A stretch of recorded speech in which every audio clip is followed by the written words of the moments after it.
Hello, everybody, and welcome to the Long Bangers Friday preview show in association with Leeds Spirits. I'm Matty. Hello, I'm Colin. How are you doing today, Colin? All right, mate. Aye. Not bad. You?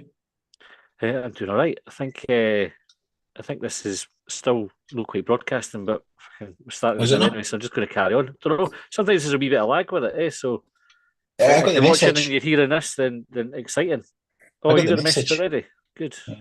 good. Okay, well, let me just share my screen. We'll get the old presentation up, and we'll have a look at what teams we've picked for the weekend. You recovered from Tuesday night? Covered. What were the excitement? Ah, you got the excitement, the Aye. drama. Mm-hmm. Aye. I have. I kind of You have. recovered by Wednesday morning. Aye. Microphone's fall off. This is good today, Ah, that fucking shambles. Right. eh? You got Oh, that? that's Joe's team. Yeah. Oh, why are we starting at Joe's? We should be here. So Motherwell, she's fine, thanks, Mm. etc. Aye, good. Versus Aye. Hibernian.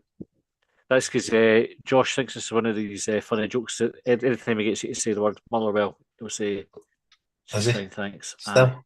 Aye. It's not funny, yeah. Many times and it's so funny. Oh, hundreds. Right, Colin, this is your team. Let's just get it stuck right into it then. So, talk us through it. Right, so I think this was a formation we played the other night. I think he kind of stumbled across it. So I've stuck with the keeper, right? Hmm. I've stuck with the same back three: O'Hora, Bushiri, Iredale, Miller on the right. I brought Obita back, and there's a reason for it. Yep. I've got Levitt and Cohen in the middle with Nicky Cadden in a more attacking role there, with Gale and Yuan up front.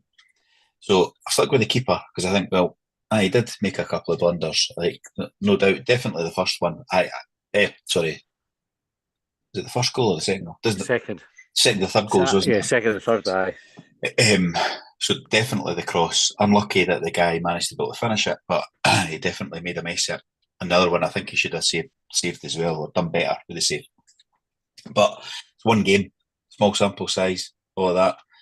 Hmm. Sure, there was pressure on him, and it, excuse me, to perform, and he's maybe felt that. Unfortunately, a bit, but hopefully that's not the standard. But the other boy got more than one chance, so I think it would be a bit unfair to bin this guy after one Yeah. chance. So that's why I'm sticking with him. I think the back three done well the other night. I know we let 3 goals in, but I think two of them were our own making. Um, I was quite impressed with Iredale actually, so I'm sticking with him. Um, Newell's out suspended, I think, so I've replaced Yes. him with Levitt, and I've taken Giannis out and replaced him with Quan just because I think Giannis is holding something back, or he's either not holding it back because he's thinking of getting booked and sent off. Was my Hmm. thought, but then I think it was speaking to you. It was like it's maybe just a player playing out of position, and he just looks at his depth a bit because he has a centre half playing centre midfield. Um, so possibly that. Now I brought Obita back in on the left, back for his suspension. I was thinking about punishing him and all that, but I actually think we were getting caught out defensively at times on the left hand side. Certainly in the second half when they made the sub, and I thought maybe a more defensive left-sided player there would help with that. Um, I think Cadden's maybe more attacking, which is why I've Hmm. pushed them forward a wee bit behind the two strikers, and I've left Yuan in the team because I thought he'd done decent the other night. I know he got man of the match. I just thought he was good. I didn't think he was outstanding. I thought he was good, but for a striker, I'm wanting goals and assists, and we never got any of them. But we've Hmm. seen the start, maybe the spark of something. Maybe he's been pissed off enough into doing something good. Um, so give him another run, and I've replaced Garovich with Gale because I think I don't know, he's a 1 and 7, 2 and 14, sorry, 3 and 21 type striker, and uh, I'm not sure it's enough. And I think Gale showed a lot. And who was it on the phone? In was it Ian? He was talking about like the sort of maybe even the leadership you would want to call it Yeah. that Gale was You showing mentioned for to it. go and get the equaliser. So, um, aye, why not? I know. I'm sure he'll not last the whole game, but we can bring Karavich on, can't we? Yeah. I quite like looking at that team. we'll go to Joe's. I think Joe Capaldi, who's is on our phone, and he emailed in this team as well. And I think he'd have Levitt in the 10, based on previous conversations. I had to kind of try and guess it. It's not How dissimilar the though, setup really, is. is it, for my team? Very, very similar. In fact, it's almost identical.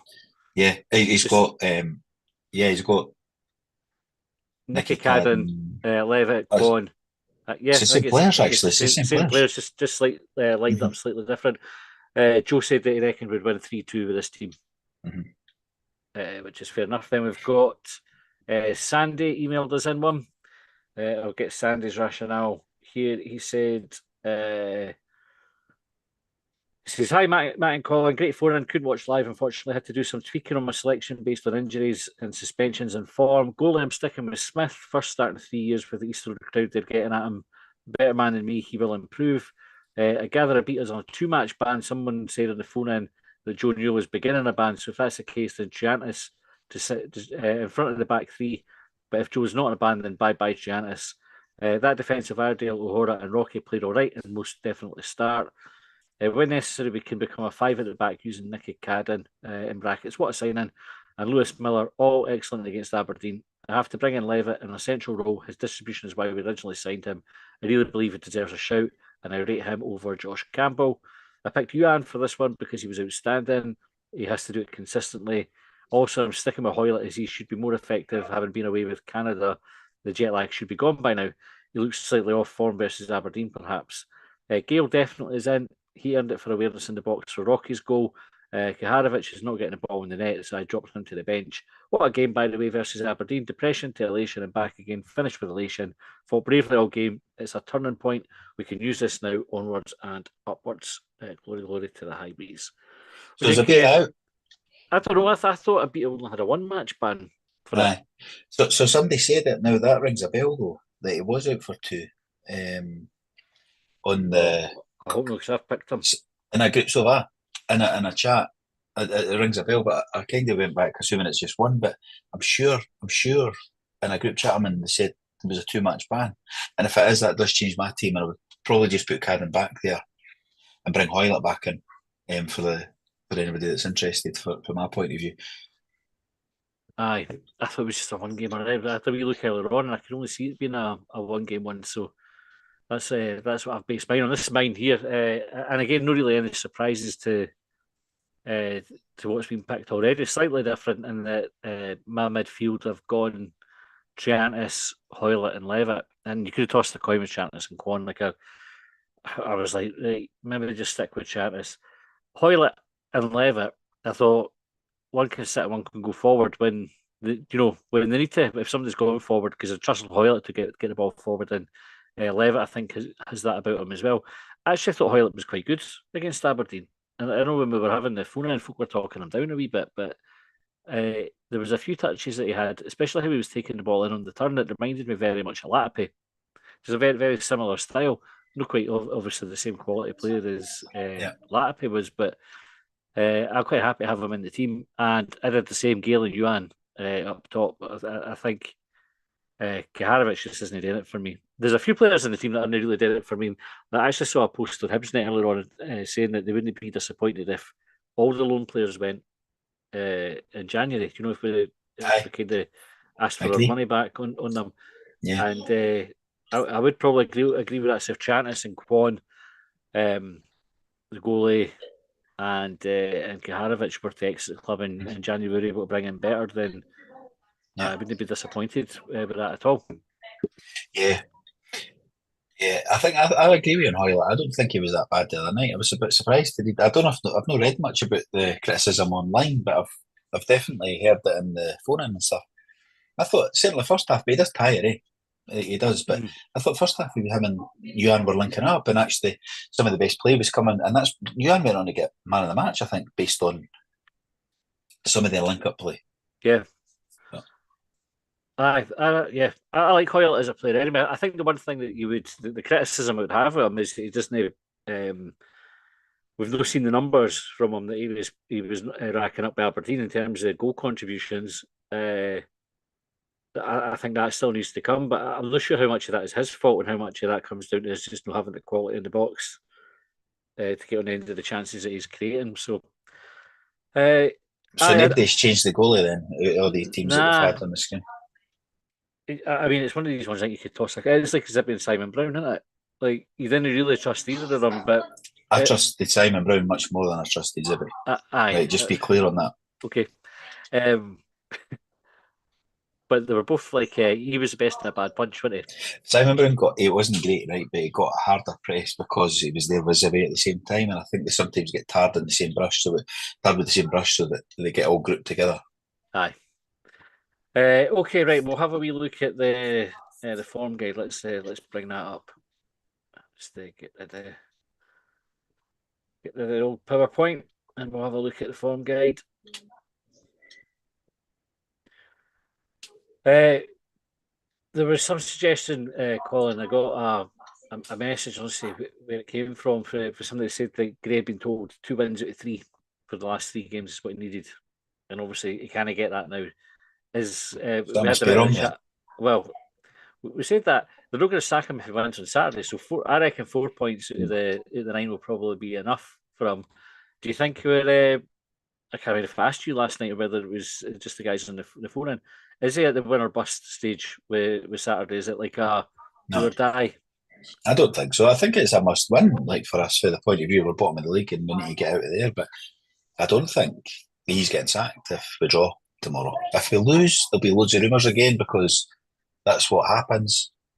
But I don't think so. I think they're sticking with him through the transfer window.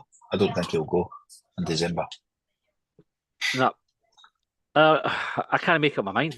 I don't want him to go. Like, I think that I've kind of been fairly consistent with that. That I wouldn't be calling for David Gray to go at this stage. Um, but I was just trying to try to rationalise it and say, like, if I was the decision maker there, and you Mm. kind of go in to say things need to improve, and then you get, if it's 2 draws, 2 points for 9, for example, that's probably no enough. It's no Did, really. did they say a parameter though? Did they say 3 games? They didn't know. They No. didn't. But No, well, they might have internally, but they never externally, certainly. uh, we've got just a quick one for YouTube. Mark Telfer said, "Afternoon, lads. New goalkeeper in January, surely." Chris Stewart said, "My late dad used to say the phrase was, 'Is your mother well?' No, she's an Aikenhead," which was a player in the 50s or the 60s. Uh, Easter Road Revolution said, "Evening peeps, GGTTH." And Paul M said, "Was a straight red. It can't be one game." Um, so looks like a beat is going to be missing tomorrow I as well. know. Thanks, Paul. Hmm. Um, Easter Road Revolution said, "Whoever signed Beavis and Butthead in the summer needs his daughters." Beavis and Butthead. Right, the form guide, Colin. What are you taking for this? I'm fuck all. Like, what can you take for it? We know how shite it's been, eh? Where's Motherwell? They're up there seventh. 7th. With 3 wins in their lap, but 3 wins, 3 losses. They are uh, that's more valuable than all the draws. Look at the draws we've got. Aye. You're better losing a couple of games and winning a Mm, couple than you're just going like on a mm. kind of like a three Unbeaten game run. unbeaten road and Yeah. run there and you think, oh, that's no bad, but I it's just think Motherwell. Look at Motherwell's results. They're like, I'll take the specs off so I can read it properly. But look at them. Apart from the lost to Celtic, they're all 1 goal games either way, and that's what they are. That's why they're a hard team to beat. As much as they've lost 3 in their 6, right? There's narrow wins, it's narrow losses. They're just a team that's stick in and hang about and capitalise on mistakes. So what we need to do is limit mistakes. But my worry for it is I think Motherwell are a good set piece team, and I don't think we're a good defending set piece team. And we saw it in the game at Easter Road. Like we saw a throw in for one. And what was their first goal? It was like a fairly basic one as well, wasn't it? Their winner came for a throw in, just getting bounced across the box. And I think the first one was maybe like a corner or a free kick. It was a free kick. So that's my concern with it. That's how Motherwell can eke out their results. I know they stay in the game long enough that if they get a chance for a set piece, they'll take it. Our form is just pish, really. No, but look again though. Look, that's what I'm saying. I look at Motherwell. They're all close games. Other than 1 game out of the 6, there, but 4 of them are draws. Right? Can't get much Mhm. closer than that. The other one's 2-1. Yeah. So, like, it's just that we've not got like in those games where it's 1-1 and 0-0, Motherwell turn that to a 1-0 and a 2-1. Aye. And we've not managed that. But that's what I keep saying. Like, that's what I'm clinging on to. But they two in red there for us. They, as much as it's 2-1 and I'm trying to claim that it was narrow, that didn't feel narrow. Like, they were pretty poor performances, they two games. Aye. And I just think, it's they look close on paper.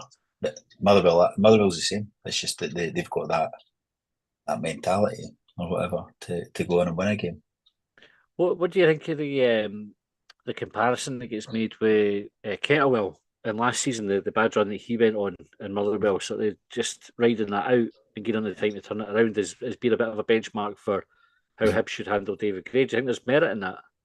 I thought there was. I was actually speaking to somebody that's kind of a Motherwell fan during the week, and he was telling me, and I used that as a comparison. He says, "I bet Kettlewell was there the year before, and had got them for relegation places up to top 6 or 7th or something. So he had that in the bank. Then he went on an 18-game run, and they stuck by him. Mm-hmm. And then he's come out the other side and wins loads of narrow games and gets them up in the top 6. Whereas we're talking here like about us, we've not got that body evidence, have we? No, we've no. All right, let's wrap up with score prediction. Colin, how's it going to go? I think we will win 2-0. Clean sheet. Clean sheet. All right, earlier in the Friday night drinking for you. Good stuff. Good to see it. I think it's going to be a draw. I think it'll be maybe a 2 each, a 2-2 draw. And Mistakes. I think Who's got to make the mistakes? goalie. Do you think so? He's only played one game. No, they're goalie. Oh, they're goalie. Their goalie will chuck 2 in, and we'll all feel a bit better about ours. Well, that's the thing. But as Ian said, was it Ian? I was listening to the phone and I never joined last night, the early bit, and they were saying that, like, their goalie, Aberdeen goalie, like, everybody was, sign him. Who's the one that St John's did last season? Mm-hmm. He wasn't very good the other night at all. No. And it's just like our mistakes cost us somehow. We need to get out to stop it. Like, everybody makes mistakes. Like, I've done this before. I went through this, remember, with Matt Macy when he was getting hounded out. And it was all about his distribution because he was saving shots that you expected him to. And maybe nothing near spectacular than that. But then he was... he would kick the ball to play every now and again. And then so I just started pointing out every time an opposition goalie kicked the ball to play because that's what happens. Yeah. And it's like, we handed the boy out there. I'm not saying Matt Macy was the saviour, but I think we would probably all be more comfortable having goals award than either the other two. But I do come back to it. I think he's played one game like, and actually, he got written off before he had played a game. And now he's played one, he's definitely been signed and sealed. It's a wee bit unfair. Yeah. But I think that's reflecting the fact that we both picked him. And as the Joe and Sandra, like, folk are happy to kind of give him that opportunity to increase the sample size before you can make a proper judgment. Yeah. All right, you said 2-0 Hibs. I'll go for 2-2. Let's see what happens. We will be back on Sunday to talk about it with long bangers, so watch out for our tweet or on Blue Skies where you can contribute talking points and we'll cover them. If you're watching on YouTube, hit the wee subscribe button if you're not already a subscriber, and that will notify you when we're going live. And if you want to get the subscription content that we do, go head over to our Patreon and you can sign up there for a free trial, or you could give somebody it as a gift over Christmas as well. If you know any Hibs fans that might enjoy the podcast that didn't already listen, and there are some, we believe, you can gift them a subscription now as well for the year. What a great present. Right, thanks for tuning in. We will see you. Oh, the other thing I was going to mention, I said to Darren McGregor's testimonial, that's event. Tickets are on sale for that now. If you go on the Hannah Stevenson Foundation Twitter, you'll see details out there as well. So we said we'd give that a wee plug. Looks like a good night. Anyway, thanks for tuning in. Have a good week.